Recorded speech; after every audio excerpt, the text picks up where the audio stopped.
আবহাওয়া দপ্তরের পূর্বাভাস ছিলই, সেই মতোই ভারী বৃষ্টিপাতের কবলে উত্তরবঙ্গের জলপাইগুড়ি, কালিম্পং সহ একাধিক জেলা। সোমবার রাত থেকে চলা বৃষ্টির জেরে মঙ্গলবার জলপাইগুড়ি জেলার পশ্চিম ডুয়ার্সের মালবাজার মহকুমার পাহাড়ি নদীগুলোতে ক্রমশই বাড়ছে জলের স্রোত। হু হু করে বাড়ছে লিস নদীর জল। জলের তলায় প্রায় 25 থেকে 30টি বাড়ি। ইতিমধ্যেই লিস নদীর জল ঢুকে প্লাবিত হয়েছে ওয়াসা বাড়ি। যুদ্ধকালীন তৎপরতায় উদ্ধার কাজে নেমেছে সেনাবাহিনী। এখনো পর্যন্ত 50 থেকে 60টি পরিবারকে উদ্ধার করা হয়েছে। আতঙ্কে দু চোখের পাতা এক করতে পারছেন না স্থানীয়রা। লাগাতার বৃষ্টির জেরে তিস্তা সহ ডুয়ার্সের পাহাড়ি নদীগুলোতে জল বাড়ার পাশাপাশি হড়পা বানের আশঙ্কাও রয়েছে। মালবাজার মহকুমার বন্যা পরিস্থিতি পরিদর্শনে আসেন রাজ্যের অনগ্রসর শ্রেণী কল্যাণ মন্ত্রী বুলু চিকবরাইক।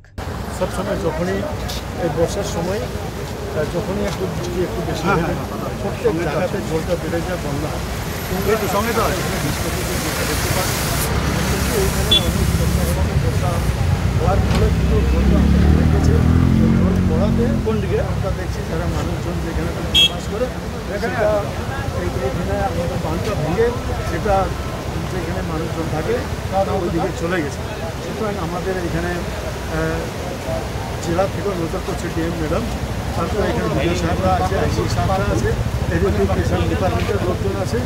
জলপাইগুড়ি থেকে উজ্জ্বল হরের রিপোর্ট, ওঙ্কার বাংলা।